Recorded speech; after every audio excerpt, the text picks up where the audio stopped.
Olá, boa noite. Estamos de volta com notícias do Brasil e do mundo desta quinta-feira. O presidente Jair Bolsonaro confirmou hoje a nomeação do senador Ciro Nogueira para o Ministério da Casa Civil. Onyx Lorenzoni deve ocupar a pasta de Trabalho e Previdência Social. O senador Ciro Nogueira, que atualmente preside o Partido Progressistas, entra no lugar do atual titular da pasta, o general Luiz Eduardo Ramos. Ramos deve ser deslocado para a Secretaria-Geral da Presidência da República, que está ocupada por Onyx Lorenzoni. Já Lorenzoni deve ir para a pasta de Trabalho e Previdência, que ainda deve ser criada. No México, o senador Ciro Nogueira decidiu antecipar sua volta ao Brasil para conversar com Bolsonaro sobre o convite para assumir a Casa Civil. Ele deve se encontrar com o presidente em Brasília na segunda-feira. Ciro pode agregar não só um maior apoio político a Bolsonaro, especialmente do Centrão, como deve também tentar melhorar a relação do presidente com empresários e formadores de opinião, com quem mantém diálogo. A cidade de São Paulo vacinou hoje contra a Covid-19 cerca de 150 mil pessoas com 31 anos. E o estado paulista autorizou as mulheres grávidas que tomaram a primeira dose da AstraZeneca a tomarem a segunda dose da Pfizer. Moradores da capital paulista com 31 anos já podem tomar a primeira dose da vacina contra a Covid. Este grupo é formado por cerca de 151 mil pessoas. Na sexta-feira é a vez de quem tem 30 anos, um grupo com cerca de 154 mil pessoas. Já no sábado, acontece a repescagem para quem tem de 30 a 34 anos e a segunda dose para todos os grupos. A partir de sexta-feira, ficou determinado que as grávidas e puérperas que receberam a primeira dose da vacina AstraZeneca contra a Covid em todo o estado de São Paulo podem tomar a segunda dose do imunizante da Pfizer. Mais de 9 mil grávidas do estado tomaram AstraZeneca e devem procurar os postos de vacinação na data marcada no cartão de vacinação para tomar a segunda dose da Pfizer. Anteriormente, a determinação do estado para os municípios era de seguir a orientação do Ministério da Saúde para que grávidas e puérperas completassem o esquema vacinal 45 dias após o parto. A AstraZeneca foi suspensa para gestantes em maio, após recomendação da Agência Nacional de Vigilância Sanitária por conta de uma reação adversa. Desde então, a orientação é de que as gestantes e puérperas recebam Coronavac ou Pfizer na primeira dose. A Secretaria Municipal de Saúde anunciou que vai na casa de 652 grávidas que tomaram a AstraZeneca aplicar a segunda dose da Pfizer. E também vai fazer mais um dia de repescagem para quem tem mais de 30 anos. Na terça e na quarta-feira será a vez de quem tem 29 anos. E na quinta e sexta-feira vão ser vacinadas as pessoas com 28 anos. O projeto de reforma tributária que está sendo discutido no Congresso Nacional pode colocar em risco o vale-refeição de muitos trabalhadores. O texto, ainda em discussão, prevê o fim dos incentivos fiscais às empresas que mantêm programas de alimentação. Na hora de pagar a conta do café, Edmara usa o vale-refeição. Tem sido assim nos últimos 5 anos. São R$ 25 por dia, que ajudam bastante no orçamento e na qualidade da alimentação. A importância de a gente não ter que desembolsar, não tirar isso do meu orçamento, que eu gasto com outras coisas, com o pagamento de aluguel, água, luz, né? Não é só para o bolso também, melhora a sua qualidade de vida, até a sua saúde, né? Exatamente, nos proporciona isso, né? Ter uma alimentação mais saudável. A colega de trabalho dela, a Gabriela, também vai pagar a conta do mesmo jeito. Ela diz que o ticket não é usado só aqui na padaria. Durante o home office, o benefício ajudou bastante. Conforme eu estava em casa, eu comprava coisas no açougue, no mercado que podia.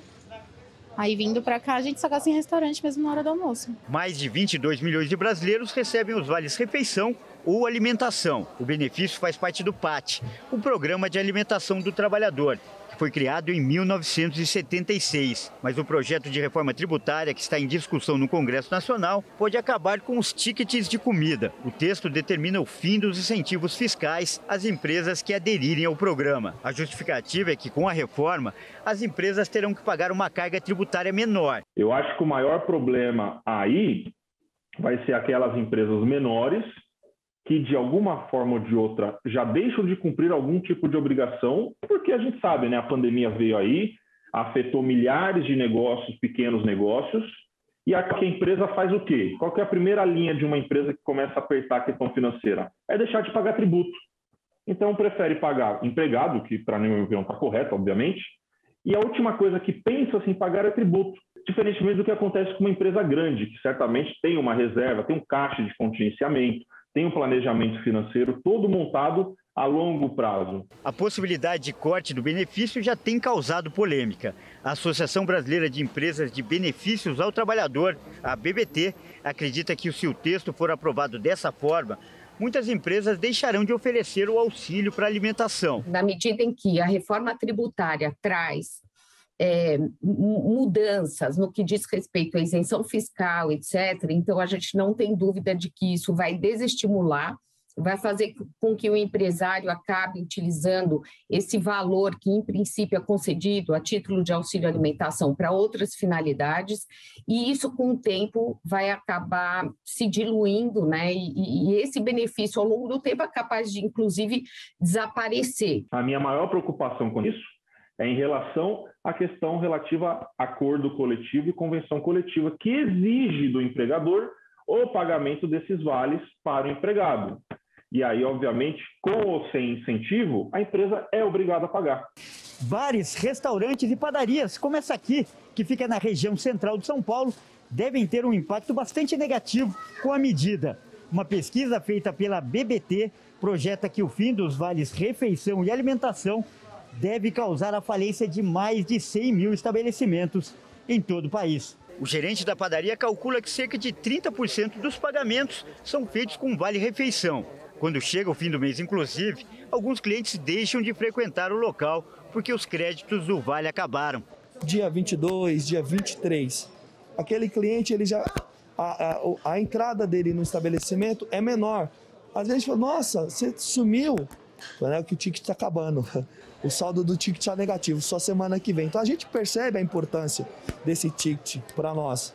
Porque a gente, às vezes, o cliente quer vir, mas não tem mais o saldo no cartão para estar utilizando no estabelecimento. Quem não tem mais o benefício sabe bem a falta que faz. A Daniele passou a trabalhar como autônoma e teve que abrir mão do vale. Para muitas famílias isso se torna parte do salário já.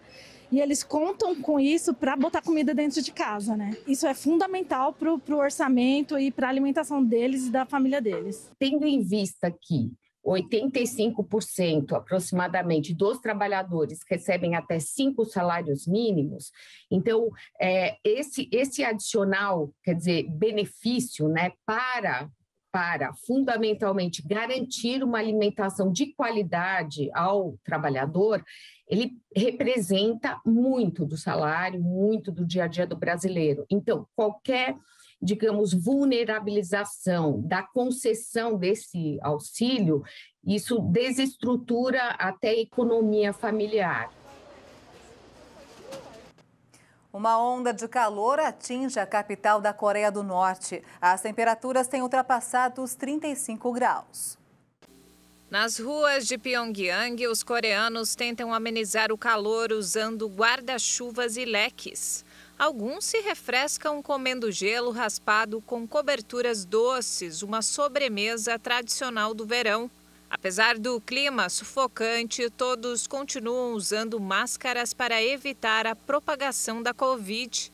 A maioria das casas da Coreia do Norte não tem ar-condicionado e os dados sugerem que apenas 1/4 da população tem acesso à eletricidade. Na semana passada, a imprensa estatal divulgou uma série de alertas sobre as perigosas altas temperaturas.